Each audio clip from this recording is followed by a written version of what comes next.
All right, so today we're going to do a deep dive into something pretty cool. We're going to talk about becoming a local influencer I love it. and maybe even building a business around it. We got this awesome article from a listener. It's going to be our roadmap. Got like a starter kit for anyone who wants to become like a local influencer. We're going to hit all the points. Finding your niche, building up that online presence, figuring out how to work with businesses The collab. and the money, Yes. how to make the money.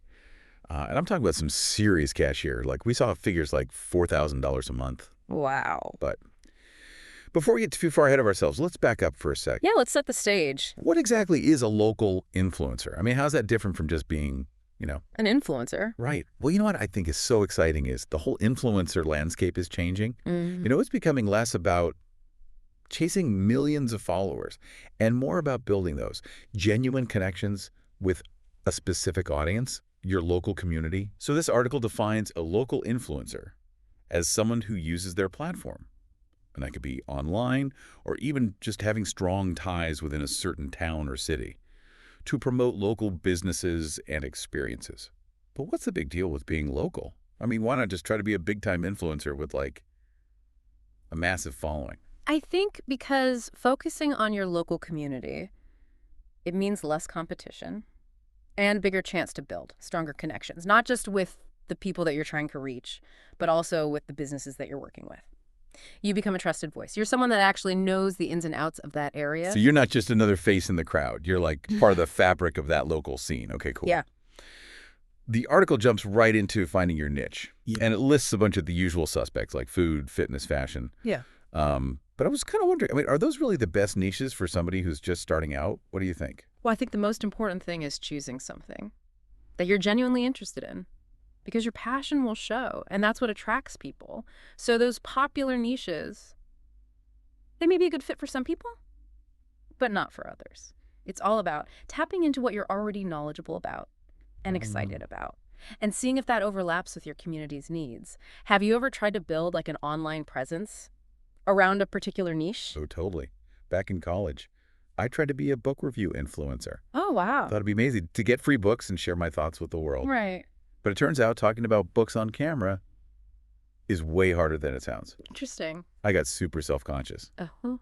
and just ended up like abandoning the whole thing. Yeah, I think that's a great example of why choosing the right niche is so important. It's not just about the topic itself. It's about finding something that you're comfortable and confident, sharing with the world.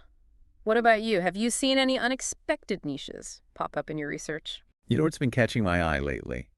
It's people who focus on like local history or hidden gems in their city. Ooh. They're like modern day urban explorers. Yeah. Uncovering these fascinating stories and sharing them with their audience. I love that. It's so cool. I think there's a real thirst for that kind of hyper-local content. Absolutely. And that plays right into the idea of providing value. It's not just You're about right. taking pretty pictures or showcasing the latest trends. It's about offering something unique and insightful, something that your audience can't find anywhere else. That's how you build a loyal following. Right. And once you've got that niche nailed down, then comes the question of which platform is the right fit. Yeah, because Instagram might be great for like stunning food photography, but maybe TikTok's where you'd thrive with quick fitness tips. Yeah. Or maybe like you were saying earlier, it's not about any particular platform, Yeah. but about being deeply embedded in your community. Like maybe being super active in local Facebook groups or something. Yeah. I mean, choosing the right platform is definitely key. But I think the bigger point is the quality of your content. Regardless of where you're sharing it, you're not just posting for fun anymore. You're building a business. Oh yeah, things are getting serious. So let's talk business then. Specifically collaborations. This article suggests approaching local businesses directly, even offering to create some free content, just to get your foot in the door. That sounds kind of scary though. What if they say no? It's all about positioning yourself. You're not just asking for a handout. You're offering a valuable service. Think of it like a business proposal. You need to clearly articulate how you can help them achieve their goals, whether that's increasing brand awareness, driving foot traffic, or generating leads. And the article mentions some really cool ideas that go beyond just like posting a picture with their product. Right. Like hosting workshops, creating local guides. What other unique collaborations have you seen out there? One that I find fascinating is behind-the-scenes content for product launches or special events. It gives the audience that sneak peek. and builds anticipation, which is incredibly valuable for businesses. I love that. Okay, but let's be honest. Yeah. The part we're all waiting for, the money. The money. This article breaks down the potential earnings for local influencers. And it's pretty impressive. It talks about sponsored posts, affiliate marketing, which always sounds kind of mysterious to me, It can be. and even things like event hosting and consulting. Plus, it gives this example of someone pulling in over $4,100 a month. Wow. Is that even attainable? It's definitely possible, but I think it's important to unpack these different income streams and talk about what it actually takes to reach that level of success. Let's start with sponsored posts. Okay, so with sponsored posts, a business basically pays you to feature their product or service in your content. But how do you make sure you're not compromising your authenticity? Like, Yeah. I wouldn't want to recommend something I don't actually believe in.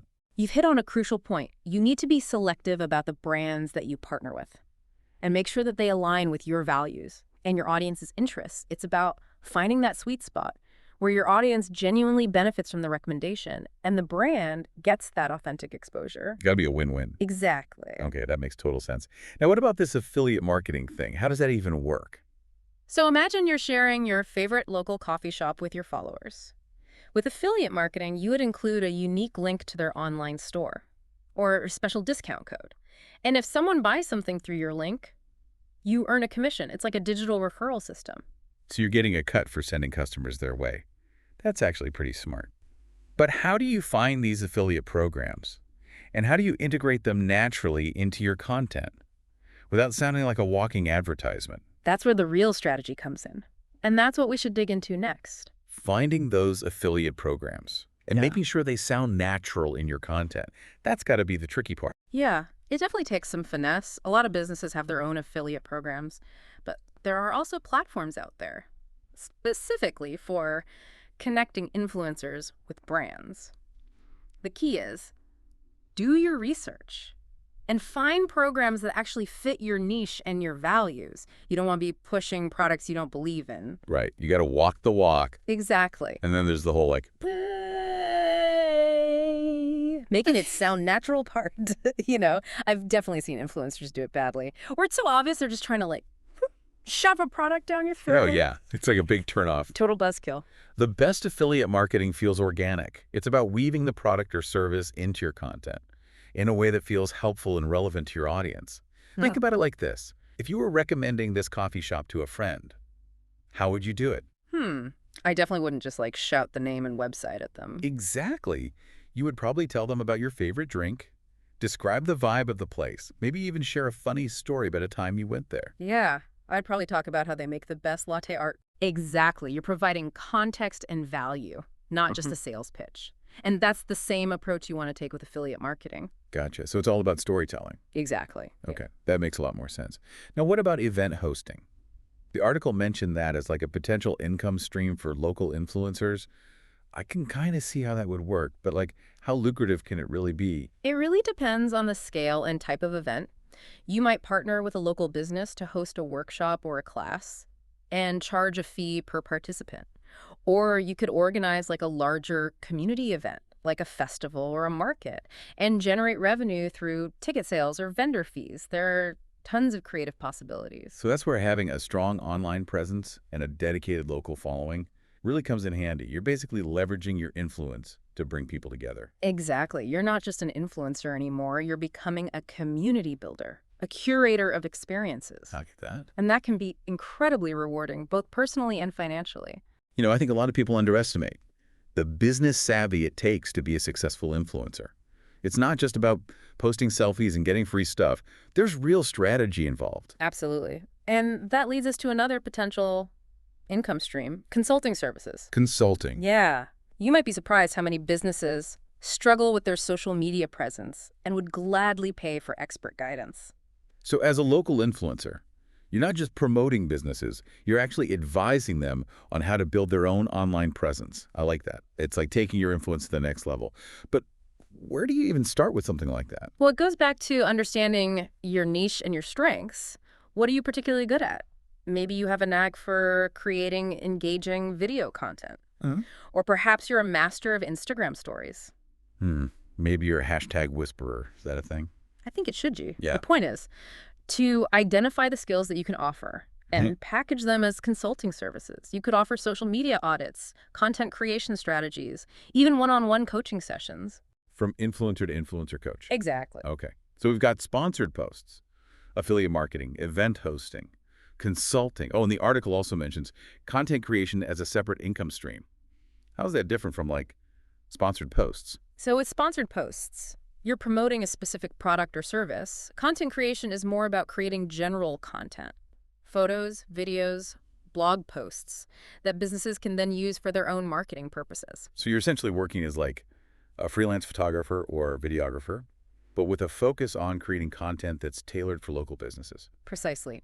And this ties back to our conversation about choosing a niche. Let's say you're passionate about local architecture and have a knack for photography. You could build a business, creating stunning visuals for local real estate agents, interior designers, even tourism boards. This is blowing my mind. I'm seeing so many possibilities now.